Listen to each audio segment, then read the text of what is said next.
Rocinha, 14 de julho de 2013.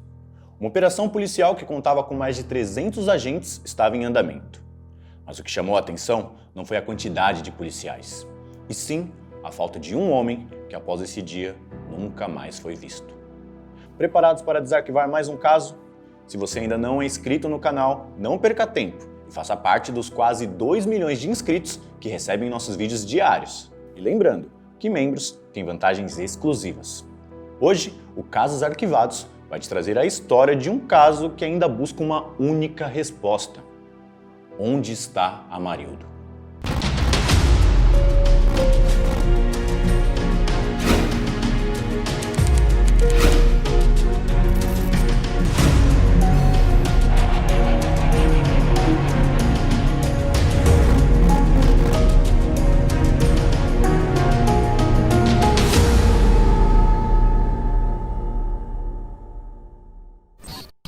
Vamos então conhecer Amarildo Dias de Souza. Na época, ele estava com 43 anos e atuava como ajudante de pedreiro. Era um homem, um trabalhador, pai, morador da Rocinha, conhecido por todos na região como um cara tranquilo, humilde e batalhador. Nos dias 13 e 14 de julho de 2013, a favela da Rocinha foi tomada por uma mega operação da Polícia Militar. O nome era irônico: Paz Armada. 300 policiais em ação. A justificativa era para conter o avanço do tráfico após um arrastão que ocorreu nas imediações. Amarildo, que havia passado o dia pescando, voltava para casa.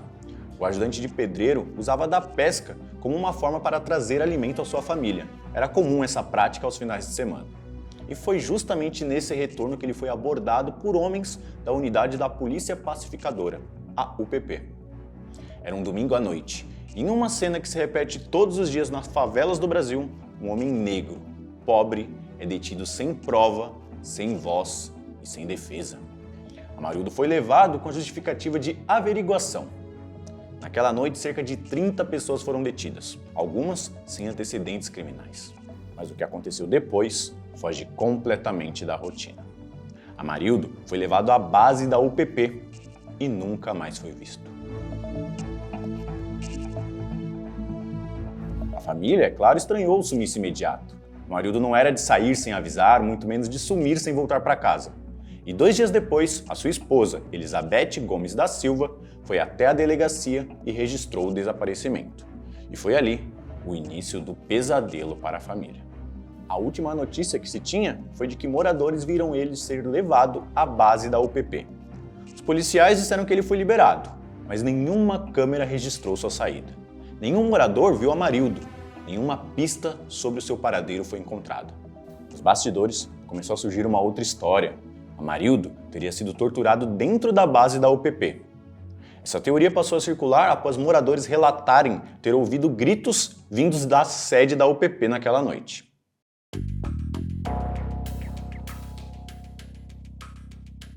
Vamos então conhecer a Unidade de Polícia Pacificadora, a UPP. Ela foi criada em 2008 com o objetivo de ocupar comunidades historicamente tomadas pelo tráfico, garantindo assim uma segurança para os próprios moradores e para as regiões próximas à comunidade. Entre 2008 e 2014, 38 UPPs foram criadas. Comunidades como Santa Marta, Manguinhos e Vidigal são alguns locais que receberam essas bases que ficavam dentro da própria comunidade. A UPP da Rocinha foi a 28ª do projeto, sendo inaugurada em setembro de 2012. De acordo com o IBGE, em 2013 a Rocinha era a comunidade mais populosa do Brasil, com mais de 70 mil habitantes. E a figura do Major Edson Raimundo dos Santos, comandante da UPP da Rocinha, chamava atenção. Era um oficial de destaque na época, para uma base que chamava mais atenção que as demais, já que a Rocinha era muito conhecida no Rio de Janeiro. Com o desaparecimento oficialmente registrado, o Ministério Público começou a investigar. O que veio à tona nos dias seguintes foi um rastro de mentiras, omissões e manipulação de provas, dentro da própria UPP. A versão da polícia é de que Amarildo foi conduzido à base da UPP da Rocinha, onde ele teria prestado esclarecimentos. Depois, foi levado à sede para falar com o major e posteriormente liberado. Mas não há nenhuma prova disso. Nenhuma imagem, nenhuma assinatura, nenhum registro de entrada ou de saída do local.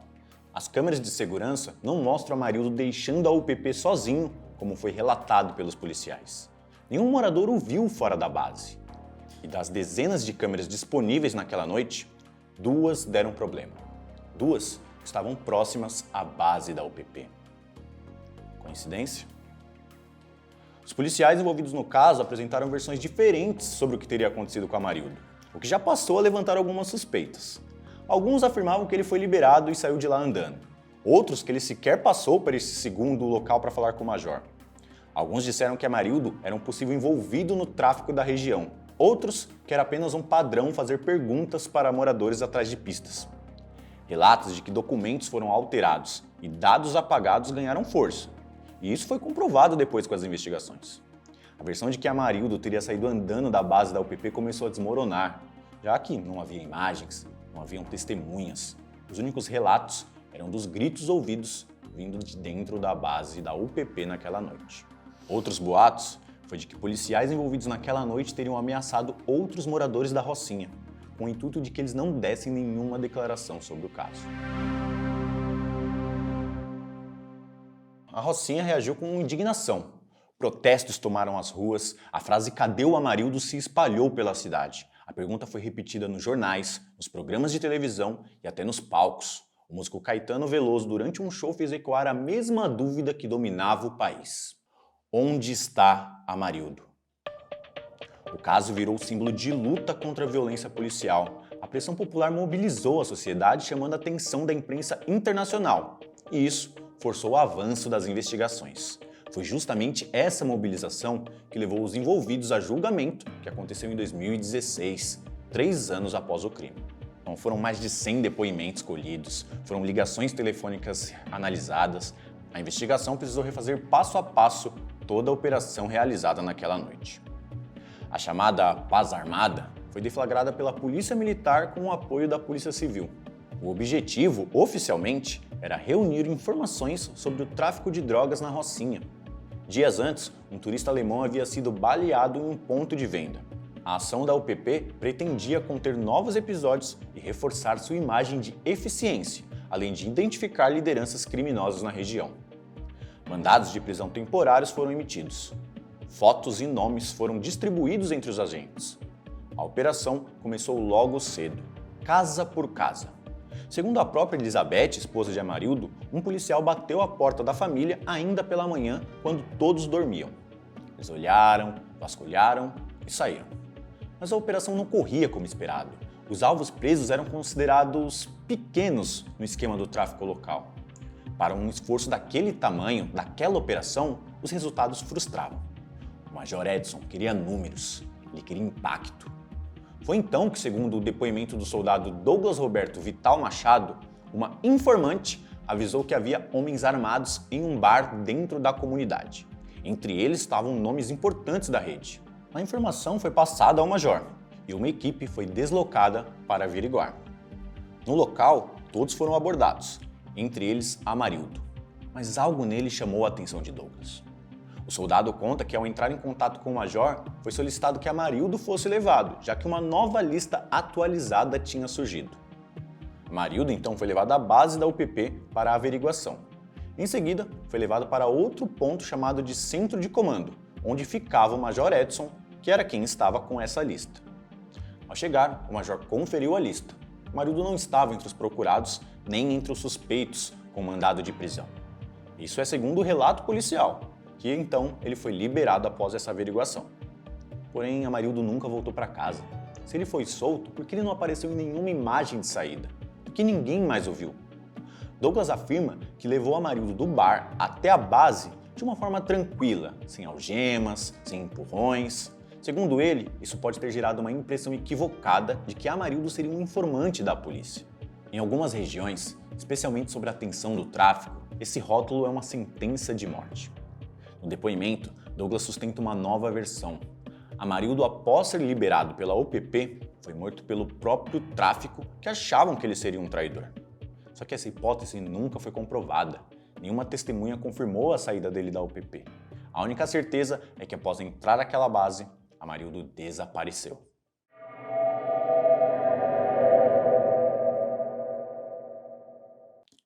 Bom, vocês lembram que eu citei que várias ligações foram interceptadas e ouvidas durante a investigação? Uma delas virou peça central do caso. Ela aconteceu dia após o desaparecimento de Amarildo. Uma chamada atribuída a um traficante conhecido como Catatal parecia assumir a autoria do crime.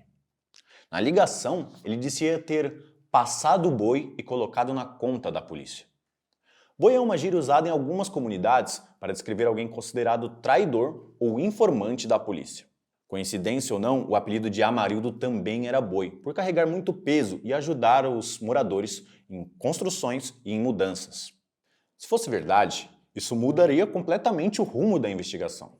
Os delegados, buscando respostas, entraram em contato com traficantes da região. Queriam que Catatal confirmasse a versão e entregasse o corpo de Amarildo. Mas em novas gravações, o próprio Catatal negou o envolvimento com a morte. Foi aí que a investigação tomou outro rumo e mais uma polêmica começou.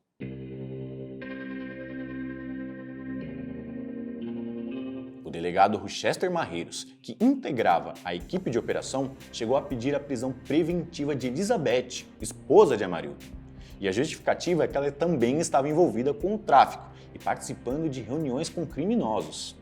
As acusações iam além, diziam que Amarildo era um dos envolvidos do tráfico. Ele seria o armeiro, alguém que guardava as armas usadas pelos traficantes. Mas se Amarildo fosse de fato envolvido, por que o seu nome não constava naquela lista de procurados? Por que a sua imagem não foi passada para os policiais daquela operação? Seria essa acusação uma tentativa de inverter os papéis? De transformar a vítima em criminoso e com isso aliviar a culpa da polícia? Com a chegada das UPPs, os pontos de venda de drogas migraram para áreas mais escondidas da favela. Os policiais descobriram que quase em frente à casa de Amarildo havia um desses pontos. E esse foi o argumento principal usado para tentar ligar Amarildo e Elizabeth ao tráfico. Outra informação levantada pelos policiais foi que ao ser liberado da base da UPP, Amarildo teria descido uma escada com um muro ao lado, o que teria dificultado a visão dos policiais sobre o seu trajeto. Porém, perto dessa escada havia uma câmera, mas coincidentemente era uma daquelas que eu citei que falhou naquele dia. Segundo os próprios agentes, foi por conta de um pico de energia no mesmo dia mais cedo. Amarildo também não apareceu em nenhuma das outras câmeras, nem no final da escadaria, nem em nenhum outro ponto de saída. O próprio Major Edson confirmou, não viu Amarildo em nenhuma das dezenas de câmeras espalhadas pela Rocinha após a sua suposta liberação. E o que dizer da tal ligação do Catatal? A promotora do caso, Carmen Elisa, solicitou uma perícia da gravação. A voz foi analisada e foi averiguado que não era de Catatal. Novas comparações foram feitas e ficou comprovado que a ligação foi feita por um dos policiais denunciados, o soldado Marlon Freitas. Mais do que isso, o celular que foi interceptado na ligação e o celular pessoal de Marlon estavam no mesmo local, segundo os dados da geolocalização por satélite. Surge então uma tese muito grave. O Major Edson, sabendo que as ligações da operação estavam autorizadas para serem interceptadas, teria forjado essa ligação para poder incriminar o tráfico e desviar a culpa da polícia. A cada passo da investigação, surgiam novas revelações. Testemunhas afirmaram ter sido coagidas pelo Major a mentir em seus depoimentos. Informações foram apagadas ou omitidas nos relatórios, e boa parte das testemunhas do processo eram os próprios policiais envolvidos. Então nós tínhamos de um lado a comunidade e a família de Amarildo que buscavam respostas, do outro, os agentes que construíam uma narrativa cheia de lacunas, contradições e silêncio.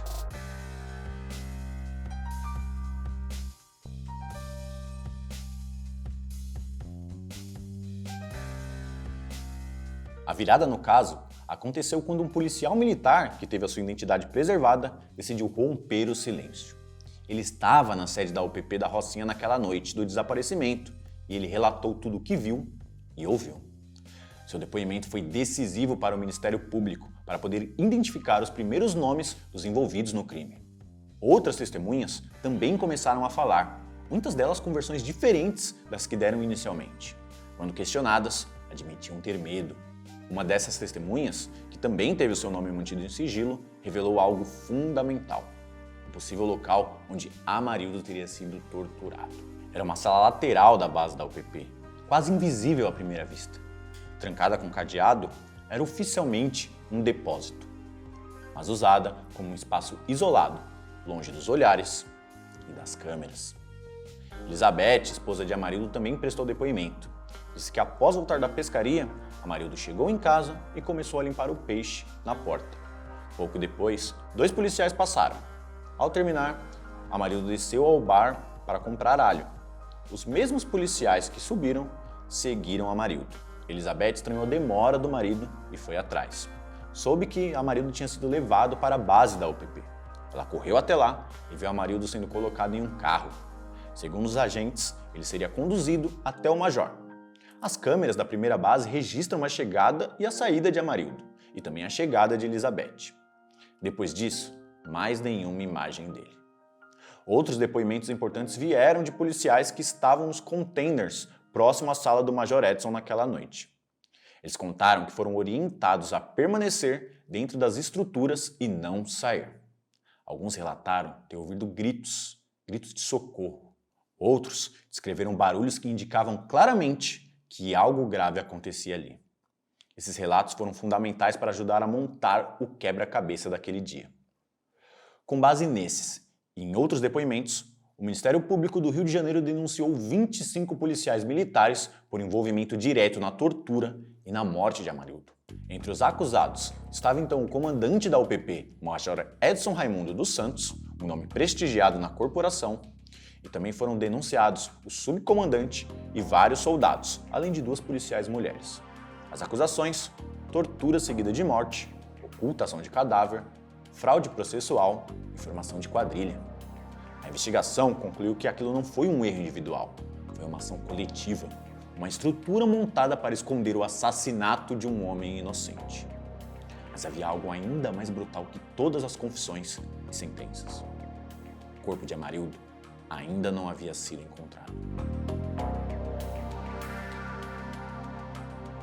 A justiça reconheceu que Amarildo foi torturado até a morte dentro da sede da UPP da Rocinha e que o corpo foi ocultado com a participação de outros agentes para dificultar as investigações que revelaram que Amarildo foi torturado por aproximadamente 40 minutos. E após a sua morte, o corpo foi retirado do local em uma capa de moto fornecida pelo próprio comandante da unidade. Entre os acusados estavam o Major Edson Raimundo dos Santos, comandante da UPP da Rocinha, que foi condenado a 13 anos e 7 meses de prisão por tortura com resultado de morte e ocultação de cadáver. Tenente Luiz Felipe de Medeiros, subcomandante da UPP, condenado a 10 anos e 7 meses pelos mesmos crimes e também por fraude processual. O soldado Douglas Roberto Vital Machado, condenado a 11 anos e 6 meses. Os soldados Marlon Campos Reis, Jorge Luiz Gonçalves Coelho, Jairo da Conceição Ribas, Anderson César Soares Maia, Wellington Tavares da Silva, Fábio Brasil da Rocha da Graça e Felipe Maia Queiroz Moura, cada um teve a sua condenação de 10 anos e 4 meses. Enquanto as policiais Raquel de Souza Peixoto e Thaís Rodrigues Guzmão receberam a pena de 9 anos e 4 meses. Todos eles foram considerados culpados por tortura seguida de morte, fraude processual e ocultação de cadáver. Mas mesmo assim, até julho de 2023, 6 dos policiais condenados ainda continuavam em serviço ativo na Polícia Militar do Rio de Janeiro. Foi uma revelação feita pelo portal G1 que causou indignação e reações de entidades de direitos humanos. No mesmo ano, o caso voltou a repercutir nacionalmente. Em agosto de 2023, a 6ª turma do Superior Tribunal de Justiça, o STJ, aumentou as penas de 8 dos policiais condenados. A decisão foi unânime. A corte considerou o impacto internacional do crime e o agravante de o corpo jamais ter sido encontrado. Com isso, as novas penas passaram a variar entre 9 anos e 5 meses até 16 anos e 3 meses de prisão. Logo após essa decisão do STJ, o soldado Douglas Roberto Vital postou um vídeo em suas redes sociais colocando fogo na sua própria farda da Polícia Militar.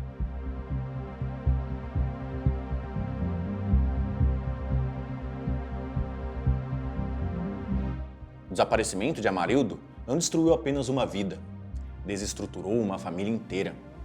A esposa Elizabeth foi de dona de casa a porta-voz de uma causa. Apareceu em programas de TV, protestos, audiências.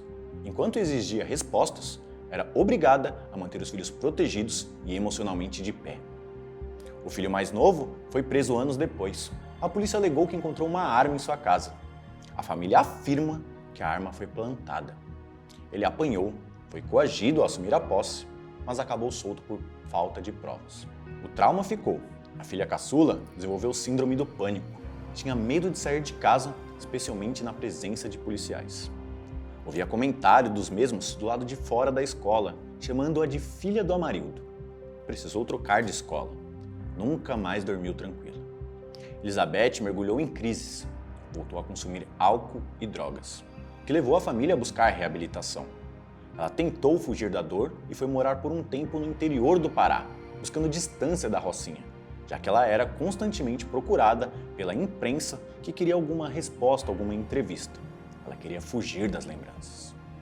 Mesmo com o reconhecimento judicial da culpa do Estado, a indenização determinada pela Justiça demorou. Anos depois, a viúva ainda recebia apenas um salário mínimo por mês, dividido entre as 3 filhas menores. Além da dor, a família foi julgada, estigmatizada, apontada como oportunista por exigir aquilo que era seu de direito, como se a perda de um pai, um marido, um trabalhador tivesse preço. Mas Elizabeth seguiu, com medo, com marcas, mas de pé. Atualmente, o caso Amarildo permanece sem solução definitiva. Apesar das condenações de policiais militares envolvidos em sua morte e o seu desaparecimento, o corpo de Amarildo Dias de Souza nunca foi encontrado. E não há indícios de que novas buscas estejam em andamento. A família de Amarildo continuou buscando justiça e reconhecimento. Em julho de 2023, o STJ determinou que o Estado do Rio de Janeiro pague indenizações por danos morais, 500 mil para a viúva e para cada um dos filhos, além de pensão até que os filhos completem 25 anos. Os irmãos de Amarildo devem receber 100 mil reais cada. A viúva Elizabeth Gomes da Silva expressou o sofrimento de não ter podido enterrar o marido e a dificuldade de seguir em frente sem respostas concretas. Após o caso Amarildo, a credibilidade do projeto UPP começou a ruir. A repercussão do caso simbolizou a falência de uma política pública que prometia pacificação, mas foi marcada por abusos.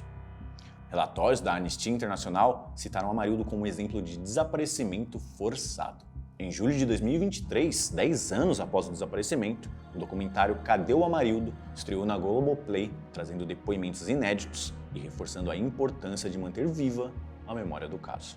Amarildo saiu para comprar alho e nunca mais voltou. Sua família até hoje não tem respostas. Os envolvidos seguem declarando inocência. Alguns já estão inclusive soltos, já que receberam reduções de penas. Amarildo virou símbolo, virou estatística, virou pergunta. Cadê o Amarildo? Quantos outros Amarildos sumiram que não se tem notícia? Quantos outros vão ter que sumir para que algo seja feito? Quantos casos ainda serão arquivados? Amarildo será sempre lembrado por familiares, por curiosos, pela história. Eu encontro você no próximo Casos Arquivados.